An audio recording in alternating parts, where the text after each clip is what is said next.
Welcome to another episode of the Laura the Library Lady podcast, a production of the Massillon Public Library.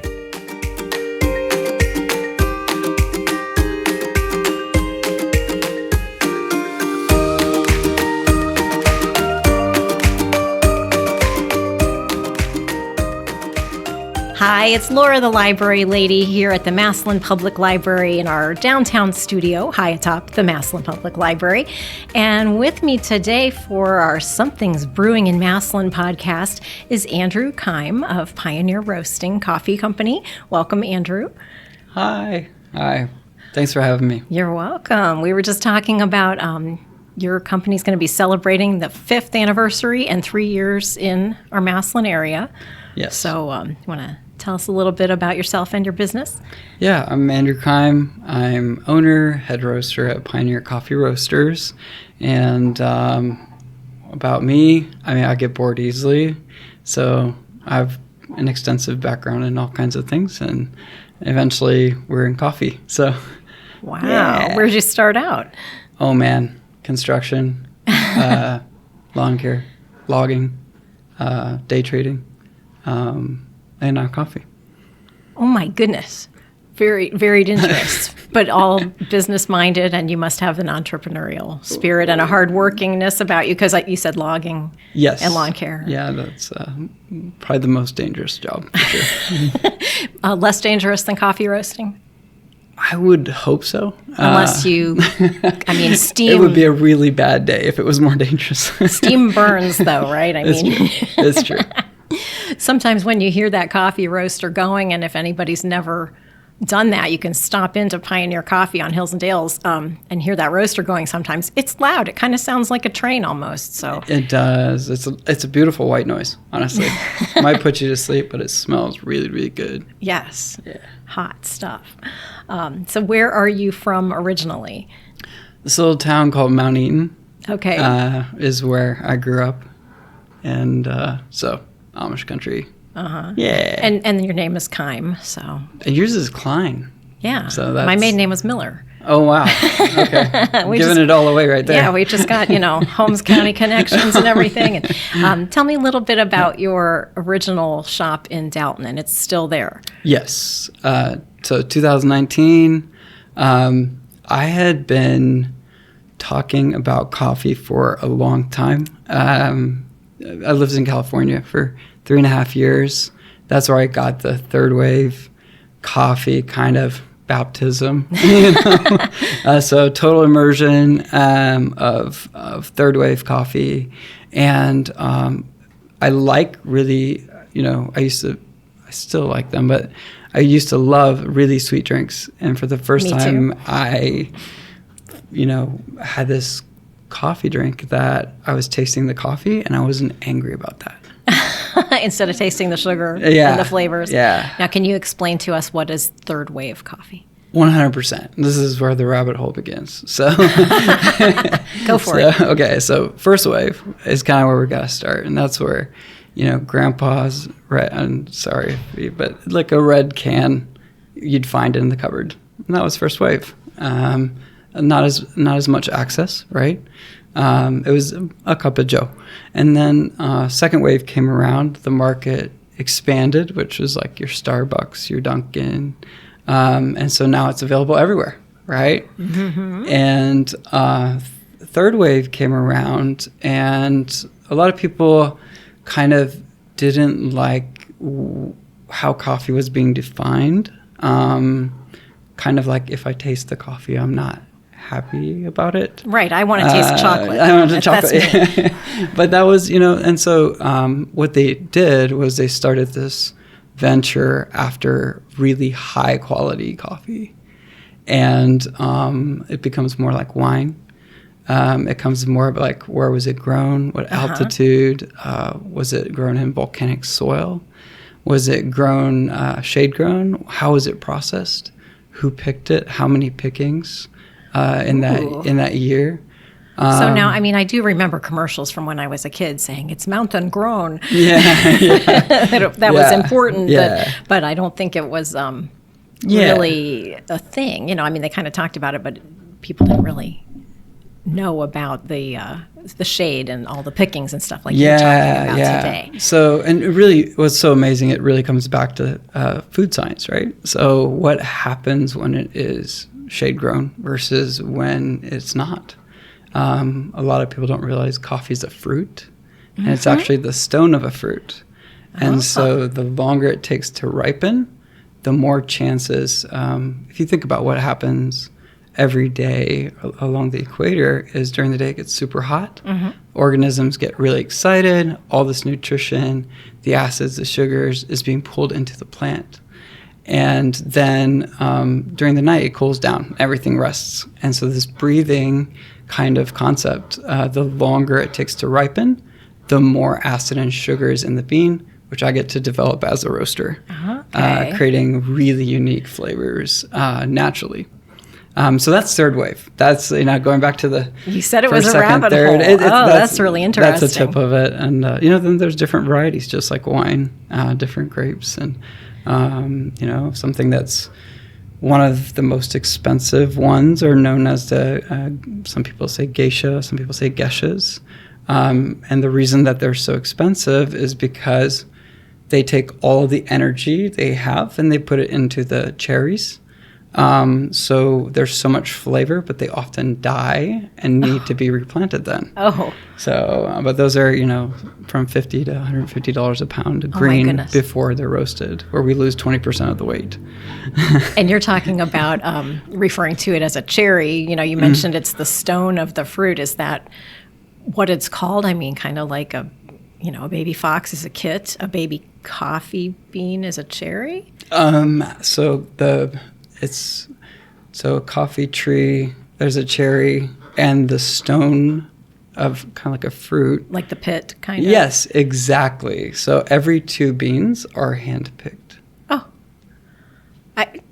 No wonder coffee is a little bit expensive. Sometimes people complain and they go, it's this much. It's, a couple dollars. And okay, 2 beans are hand-picked. And way up a mountain, if you get into specialty, where, access is by mule.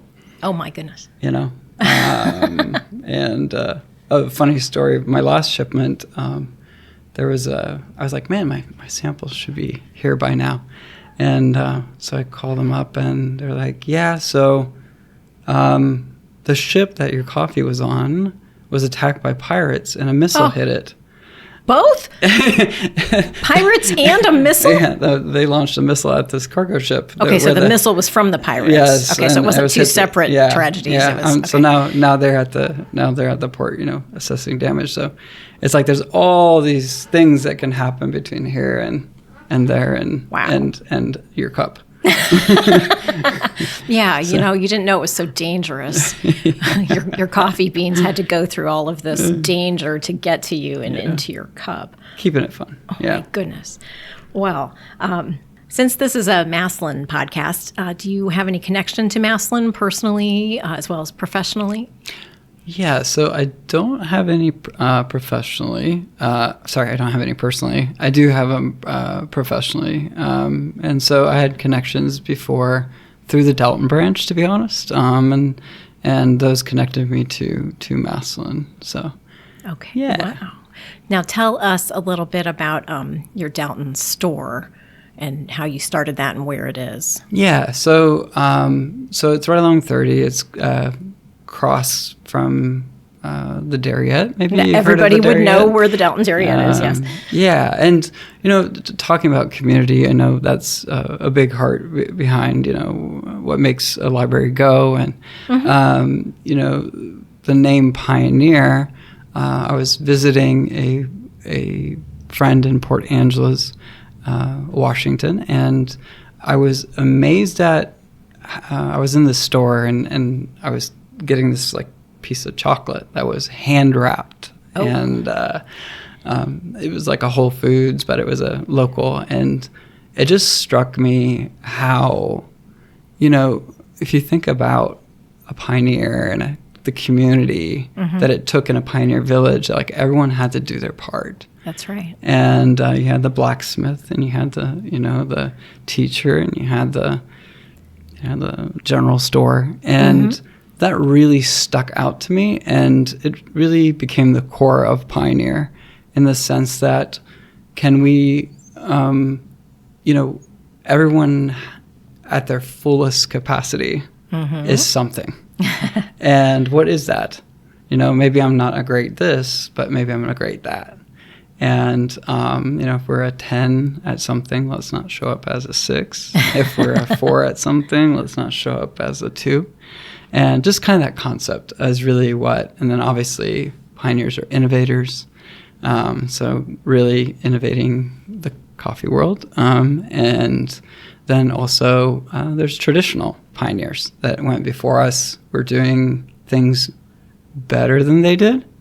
Because we built on what they did? Exactly. Okay. So, and that's kind of the pioneer concept really, is like, hey, we're not dissing, first, second wave, third wave, fourth wave has actually begun now, which is just emerging and it's more a different thing. So, but yeah, talking about community, talking about Maslin, like, hey, if we can contribute to the community in the best way we feel, we can express ourselves. We're never going to be a Dunkin' or a Starbucks. Sorry, I swore, but no, we're never going to be everybody's everything. But this one thing we know we want to do really, really well, and inform people about where it's coming from, the farm to cup kind of concept in our sphere. So we love celebrating traditional things, but we also love pushing the envelope for exciting new things. That kind of leads me into who's your team and how do you work together? Because you seem like you're a pretty inspiring, motivating person. I can imagine that you probably have a really good team behind you. My team is outstanding. I have the best people. And I don't say that. People say that to me all the time. All the time. Oh, they come in and they tell you your team is great. Every one of your people is outstanding. That's wonderful. They're incredible.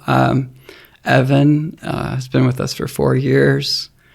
He's amazing at photos, customer service. And what I love is watching these people grow up, right? That's the most rewarding thing is, somebody who maybe struggled having a conversation is now our trainer. Right? So you have motivated people and helped them grow to be everything they can 10 be. Or yeah, everything they can be, everything they can be. I think for me, especially growing up, I was told you can be anything you want to be. Mm-hmm. And that's cool. But what if I would be everything that I can be? Right? That's not what I want. Maybe that's not the cool thing, or maybe that's not the, something I'm motivated to be, but maybe that's something I'm like wired to be. Mm-hmm. Yeah. Right. And so that's where I feel is like, man, like Evan, talk about him. He's outstanding. He's artsy, he's, but he's actually found he's incredible at systems. And so he's created systems behind the scenes to kind of mine what's in my brain and put it on paper. To kind of make it accessible to all of your yes, to folks everybody. There. Okay. Yeah. There's Taylor. She's a manager at Dalton. So took a little break. She was in California for a little bit as well for some training and school. And when she came back, she's back at Pioneer, and that's another 3 years. Going on 3 years. And so she's outstanding too. So the most amazing, passionate about people. And Diana is from Ukraine. Wow. So she's fled here from the war. And so we have her, and she's just like a solid go-getter. Anyways, it's great. They're so unique. They're so great. But they all have they're beautiful in their own way.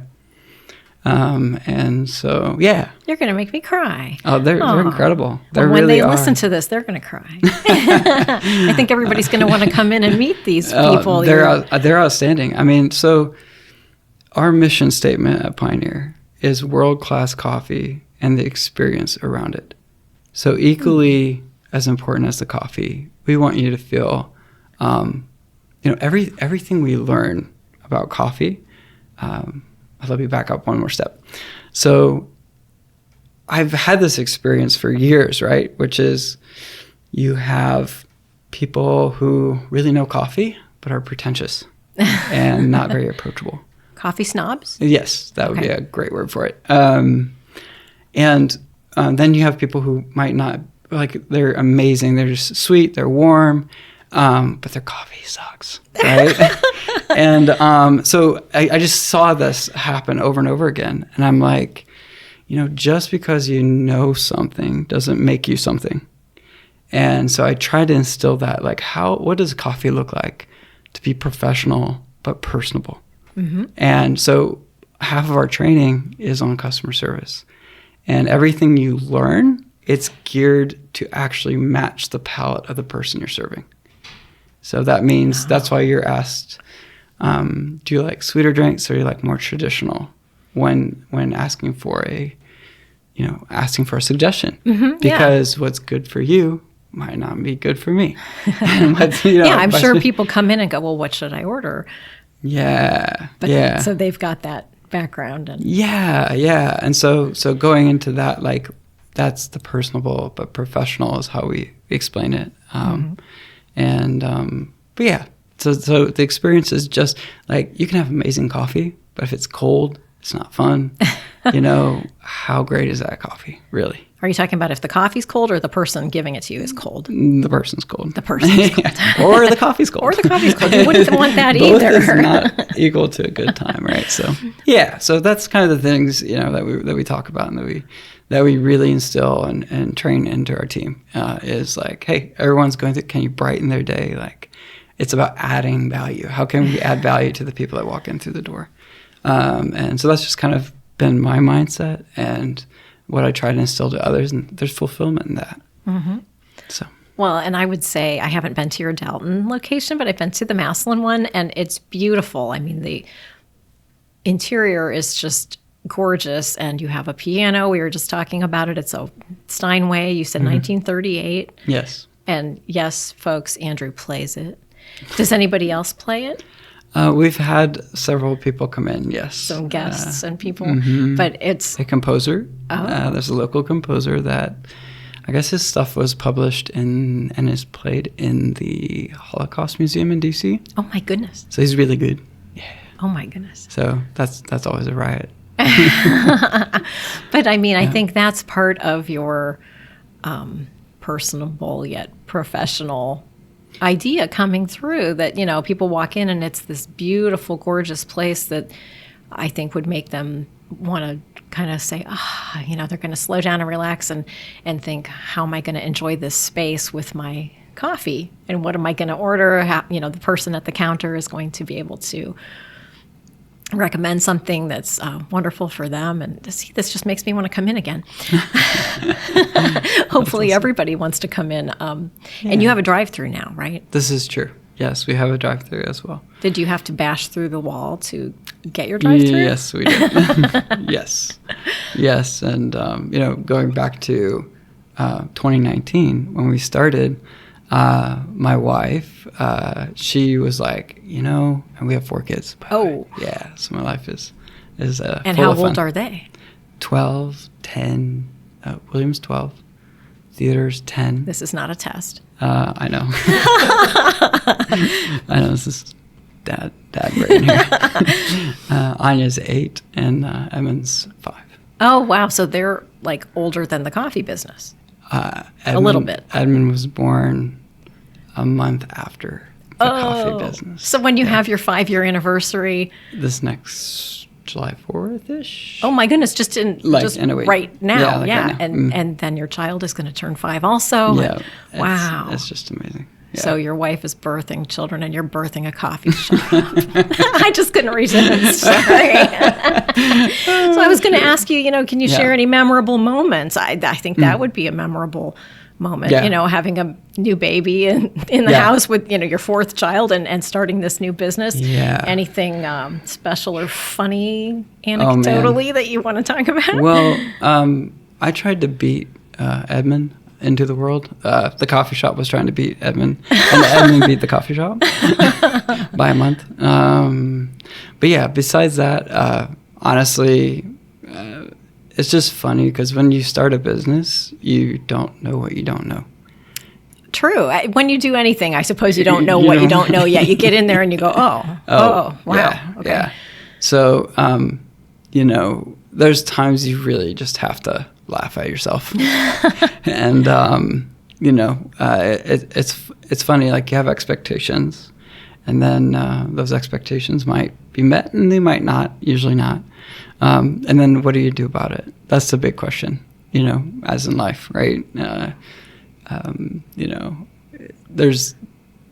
There's a lot of laughable moments, mostly at myself. But just, yeah, I mean, it was a crazy ride. I will tell you that. I will imagine. tell you it was insane. Getting something off the ground is really hard. It is grueling. And, just speaking about community, speaking about why it's so important to support local, because, yeah, like you think, whoa, let's break down economics, right, of a coffee cup. On a $5 latte, if you think about costs and you think like, whoa, that's a lot of money. Well, you start breaking down that cup, you'll go like, okay, if everything's going perfectly, labor will be 30%. Your cogs or your coffee cup lid, syrup, everything will be another 30%. And so now we're at 60. And then overhead, which would be like rent, utilities, would be another 20. Oh. And then you've got, if you want to market, that'd be another 5.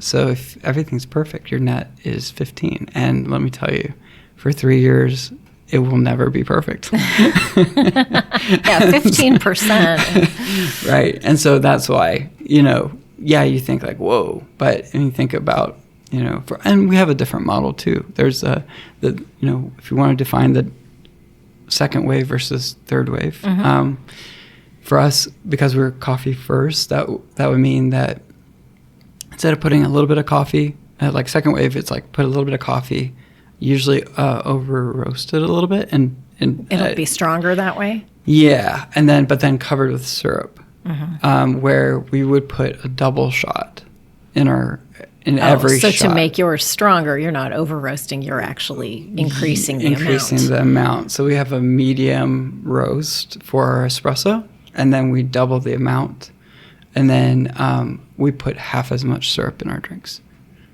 Oh my. So that's kind of, and syrup is much cheaper than coffee. So when you start thinking about that business model, it's very different. It becomes about the uniqueness again of how it was sourced and how, right. all those things. And that's a little bit more gourmet, and you're talking about people's palates and, how they might come to appreciate that more.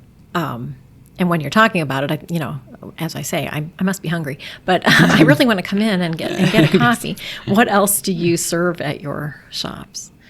Yeah, so again, trying to support local. So we have locally baked scones. In fact, we featured Leah from Songbird Baked Treats today at our shop, inside of our shop. She's doing free samples. And outstanding community of people who artisans, right? I love to source things that aren't readily available because again, it's that pioneer concept.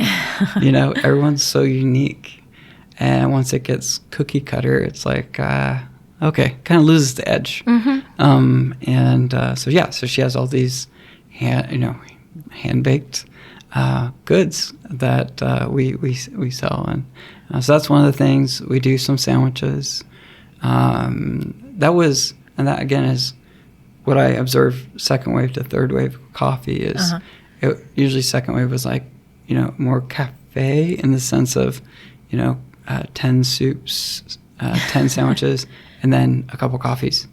Where for us, we probably have 10 coffees and then maybe 2 sandwiches, 2 or 3 maybe, and then no soups.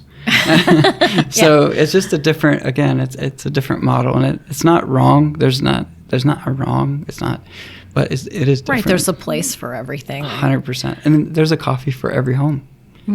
Right. There really is. And what's fun behind the bar is same concept with people. Make it where can they thrive? Same as with the coffee.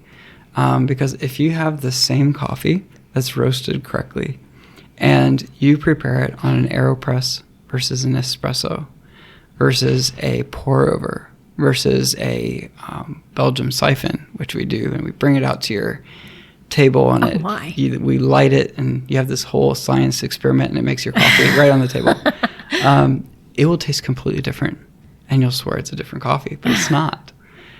Some will bring out the acids, and it'll be brighter, and it'll be fruitier, the coffee. And then, like your pour over, you lose the fruitiness, and you get more of those chocolatey base notes in the coffee. So again, going back to like everything as much as it can be, there is an optimization of each coffee as well. Okay. Wow. I mean, that's a lot of It's garbage. Technical. Sorry. I'll try to tell that. No, I'm just like overwhelmed. I'm like, wow, technology, science. Oh, and then extraction. Extraction's probably the most important thing. So and I love doing this experiment. So if anybody's at home and wants to do this experiment, it's so much fun. So if you imagine 3 cups and you have a pour over, the ceramic you put on top with a filter, we put 20 grams in, and you have 200 degree water, and you have a scale.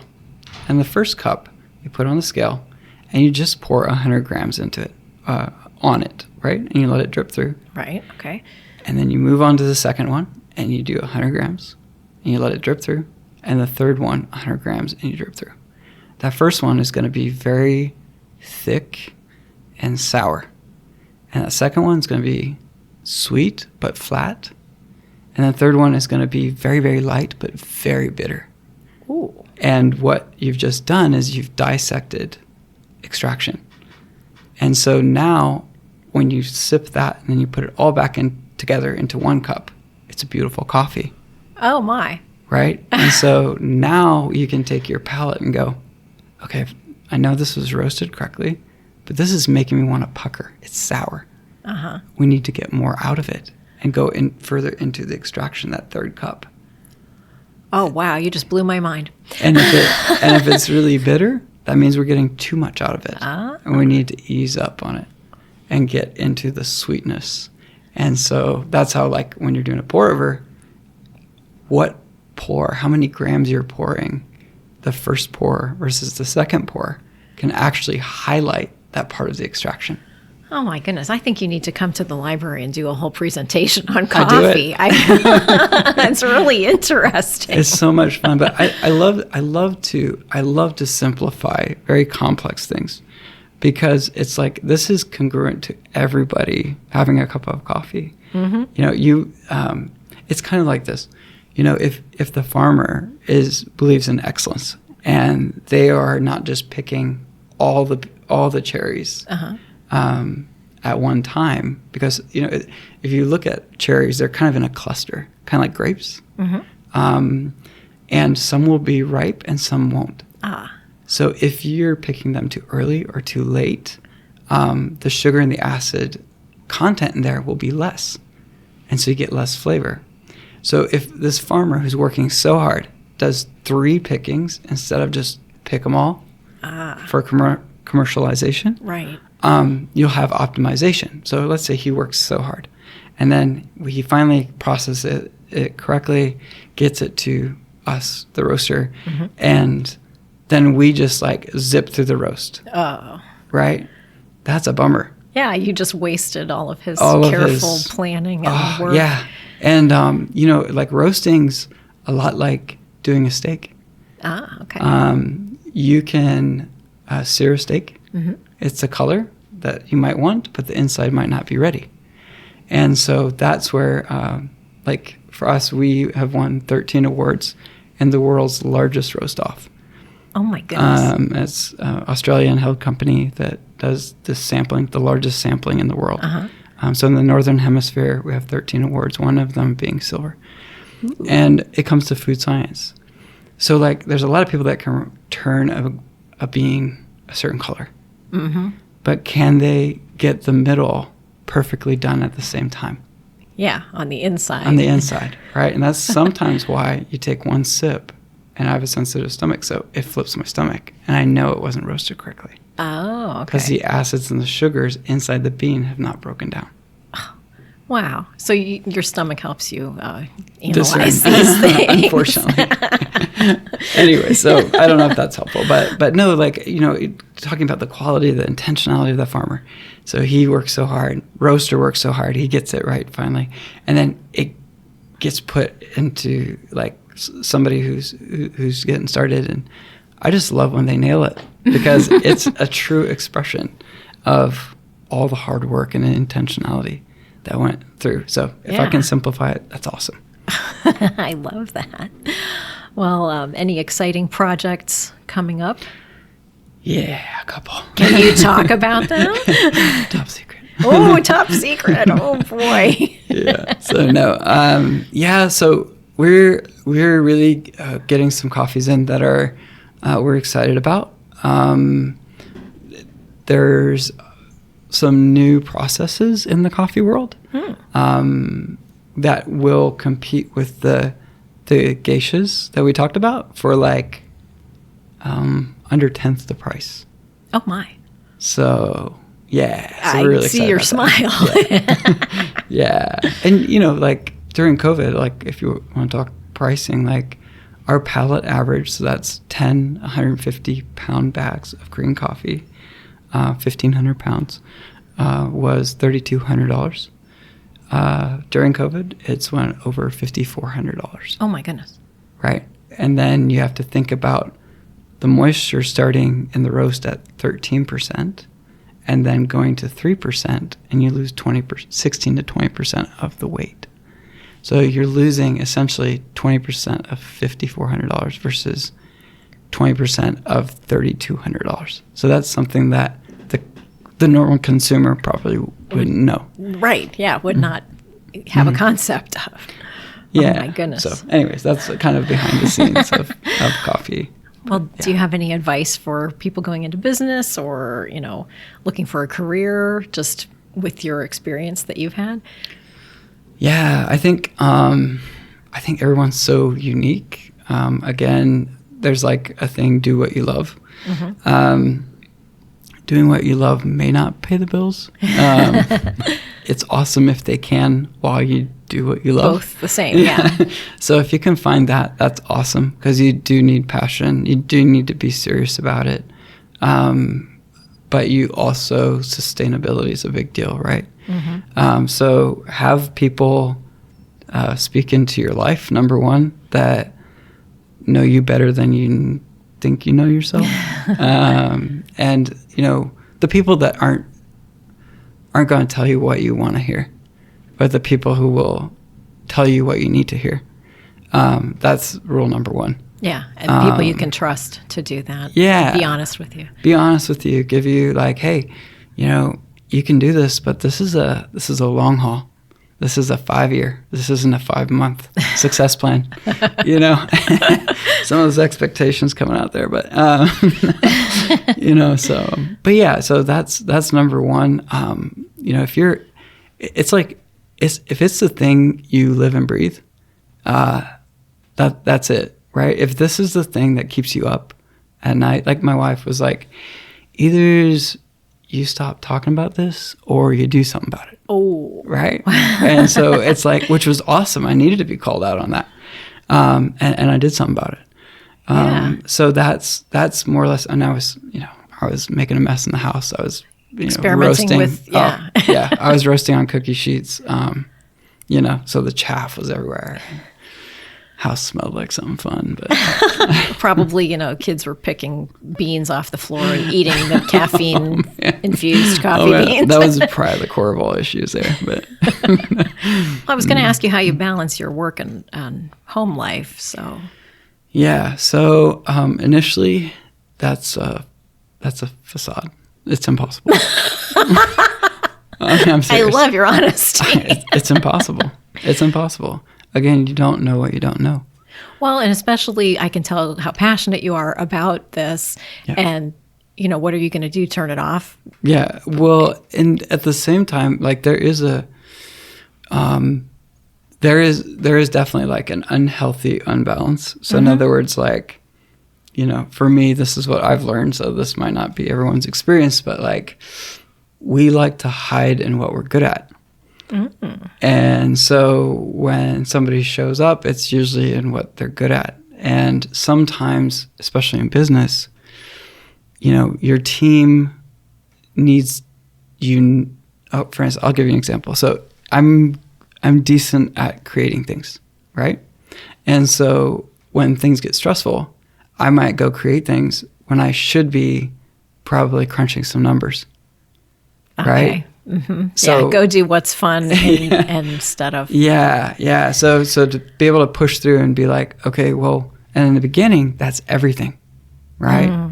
You are barista, you are a trainer, you are order guy, you are pickup guy, you are clean the bathroom guy, you are marketing guy, you are numbers guy, you are payroll guy. Yeah. You are bookkeeping, and in the beginning, it was great because, to be honest, we didn't have systems. And then a barista was like, I do this for my dad. I'll make a system for you. I'm like, that's outstanding. And so she put, after everything was paid, she would file them. And another one, like Evan, he does marketing, but he's our top barista and trainer. And then there's like Taylor, who's awesome at sales and getting the word out there, communication, customer service. And now she's heading up one of the ships, right? And so again, just finding the gold in everyone. It doesn't take a lot of talent to spot flaws in people, but it takes a lot of talent to find the gold under, disappointment and, all those other things that might be happening. And so, yeah. That's a wonderful sentiment. That's a good one. Well, I want to thank you so much for joining me today, Andrew. It was a pleasure. Thank you. I want to know if you'll tell everybody exactly where to find you in person and online if they want to go to Pioneer Coffee. Yeah, absolutely. Thank you so much for that. So our stores, so Dalton's our flagship. So that's 60 Lincoln View Drive. And that's right along 30. It's not what you think downtown. If you want to order our coffees, that's pioneercoffeeroasters.com. There's subscriptions, so you can actually have it shipped right to your door. There's there you can set like your palate preference. If you like fruitier ones or chocolatey nutty ones, we send you that on like once a month or whatever you would like. It's a great idea. So that's like number one, and you could do it for a friend, right? And then 7924 Hills and Dales Road, Maslin is our second shop. And first one's more 1890s aesthetics. And the second one's more 1920s, and that's why you kind of get that different era going on. But we would love to have you. And if you love coffee, if you love, hanging out. and hanging out. Oh, and we, you know what? We talked a little bit about the piano, but not a whole lot. Yeah.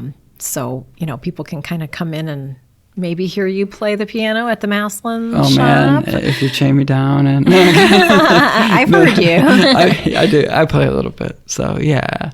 So really just a really neat place that you've created, and thank you. So inspiring to hear your words behind all of this. So I want to really thank you, Andrew Keim. Thanks for joining me today on the Laura the Library Lady podcast. Thank you. Have a great day.